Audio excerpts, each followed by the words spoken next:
பொதுவா மழைக்காலங்கள்ல மழை நின்ற பிறகு வானத்துல வானவில் தோன்றும். வானவில் அப்படிங்கிறது எல்லாருக்குமே ரொம்ப ரொம்ப பிடிச்ச ஒரு விஷயமா இருக்கும். ஏன்னா இதுல ரொம்ப ரொம்ப அட்ராக்டிவான பல கலர்ஸ் இருக்கும். இந்த இயற்கை காட்சி பார்க்கிறதுக்கு ரொம்பவே ரம்யமா இருக்கும். இந்த வானவில் எப்படி தோன்றுது அப்படின்னு என்னைக்காவது நீங்க யோசிச்சிருக்கீங்களா? அப்படி யோசிச்சிருந்தா அதுக்கான வீடியோ தான் இது. ஒளியானது நீர்த்துளிகள் வழியா பயணம் செய்யும் போது விலகல் அடைகிறதுனால தான் வானவில் உருவாகுது.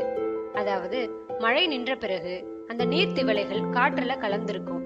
இந்த நீர்த்திவலைகள் வழியா சூரிய வெளிச்சம் பயணிக்கும் போது அந்த வெளிச்சம் விலகல் அடையுது. அதன் காரணமாக தான் வானவில் உருவாகுது. இப்போ நமக்கு எல்லாருக்கும் அடிப்படையான ஒரு கேள்வி வரணும். அது என்னன்னா, சூரிய ஒளி வெள்ளை நிறத்துல இருக்கு. ஆனா நம்ம பார்க்கக்கூடிய வானவில்ல 7 வண்ணங்கள் காணப்படுது. இது எப்படி? நான் ஏற்கனவே சொன்னது போல ஒளியானது நீர்த்துளி வழியா பயணிக்கும் போது விலகல் அடையுது. அவ்வாறு விலகல் அடையும் போது அது பல்வேறான கோணங்கள்ல 7 வண்ணங்களை பிரியுது. அதனாலதான் வானவில்ல நம்மளால 7 வண்ணங்களை பார்க்க முடியுது. ஒவ்வொரு கலரும் ஒவ்வொரு கோணத்துல விலகல் அடைகிறதுனாலதான் வானவில்ல இருக்கக்கூடிய 7 வண்ணங்களும் ஒன்னோட ஒண்ணு பின்னி பிணையாம ஒண்ணு பக்கத்துல ஒண்ணு அடுக்கி வச்ச மாதிரி அழகான தோற்றத்தோட இருக்கு. அதனாலதான் வானவில்ல நம்ம மொத்தமா பாக்குறதுக்கு வண்ணங்கள் மிகுந்த ஒரு ஒளிக்கற்றையா தெரியுது. இந்த ஒளிக்கற்றையில சிவப்பு, ஆரஞ்சு, மஞ்சள், பச்சை, நீலம், கருநீலம், ஊதா ஆகிய 7 வண்ணங்களும் இதே வரிசையில காணப்படும்.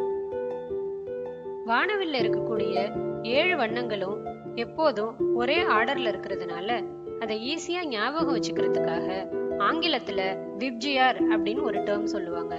VIBGYOR, V for violet, I for indigo, B for blue, G for green, Y for yellow, O for orange and R for red. வானவில்ல பத்தி ரொம்ப இன்ட்ரெஸ்டிங்கான ஃபேக்ட் ஒன்று சொல்லட்டுமா? நம்ம பார்க்கக்கூடிய வானவில் உண்மையில ஒரு முழு வட்ட வடிவமானது. ஆமாங்க, உண்மைதான். பெரும்பாலும் நம்ம வானவில்ல பூமியில இருந்து தான் பார்த்திருப்போம். இதுவே வானத்துல இருந்து, அதாவது ஃப்ளைட்ல இருந்தோ இல்லைன்னா பேராஷூட்ல இருந்தோ வானவில்ல பார்க்கக்கூடிய வாய்ப்பு கிடைக்கிறவங்களுக்கு வானவில் ஒரு முழு வட்ட வடிவத்துல கண்கொள்ளா காட்சியா காணப்படும். ஆனா நம்ம பார்க்கறப்போ பெரும்பாலும் அரைவட்ட வடிவமான வானவில்ல தான் பார்க்க முடியுது. இது எதனாலன்னு கேட்டீங்கன்னா, மீதி பாதி வானவில் நம்ம வியூல இருந்து பூமிக்கு கீழே மறைஞ்சு போயிடுது. வானவில்ல மொத்தம் 7 வண்ணங்கள் இருக்கும் அப்படின்னு நம்ம ஏற்கனவே பார்த்தோம் இல்லையா? இந்த வண்ணங்களோட வரிசை எப்போதுமே மாறவே மாறாது. வானவில்லோட வெளிப்புறத்துல சிவப்பு வண்ணமாவும் உள்பக்கத்துல ஊதா வண்ணமாவும் இருக்கும். எல்லா நேரங்கள்லயும் வானவில் ஒரே சைஸ்ல இருக்கிறது இல்ல. ஒளி விலகல் அடையக்கூடிய நீர்த்துளியோட அளவை பொறுத்தும் நின்று பாக்குறவங்களோட கோணத்தை பொறுத்தும் வானவில்லோட சைஸ் மாறுபடும். ஒளி விலகல் காரணமா தான் வானவில் தோன்றுது அப்படின்னு நம்ம ஏற்கனவே பார்த்தோம் இல்லையா? அதுவே அந்த ஒளி விலகல் 2 முறை நடைபெற்றால் இரட்டை வானவில் தோன்றும். ஆனா 2வது வானவில் முதல் வானவில்லை விட மங்கிய நிலையில தான் இருக்கும். அது மட்டும் இல்ல, 2வது வானவில்ல இருக்கக்கூடிய நிறங்கள் தலைகீழான வரிசையில காணப்படும்.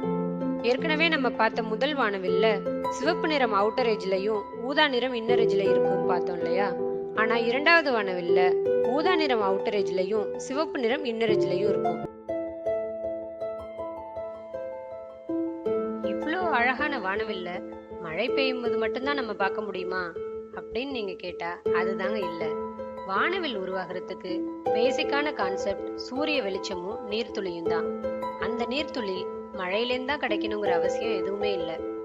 வாட்டர் ஃபால்ஸ், ஃபவுண்டைன் இதுல இருந்தெல்லாம் தண்ணி விழும்போது அதன் மேல சூரிய வெளிச்சம் பட்டதுன்னா போதும், அங்கேயும் ஒளிச்சிதறல் அடைஞ்சு வானவில் உருவாகிறதுக்கு நிறையவே வாய்ப்புகள் இருக்கு. வானவில்ல பத்தின பல சுவாரஸ்யமான தகவல்களை தான் நாம இப்ப தெரிஞ்சுக்கிட்டோம். சுருக்கமா சொல்லணும்னா, வானவில் ஒரு முழு வட்ட வடிவமானது.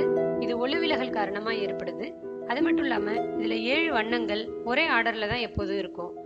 Violet, indigo, blue, green, yellow, orange, red. அதுதாங்க அந்த ஆர்டர். ஓகே, இந்த வீடியோ உங்களுக்கு ரொம்பவே பயனுள்ளதா இருந்திருக்கும்னு நினைக்கிறேன். இது போல பல இன்ட்ரெஸ்டிங்கான சயின்டிஃபிக் ஃபேக்ட்ஸ் பத்தி தெரிஞ்சுக்கணும்னா கிட்ஸ் ட்ரெஷர் சேனலுக்கு சப்ஸ்கிரைப் பண்ணிக்கோங்க.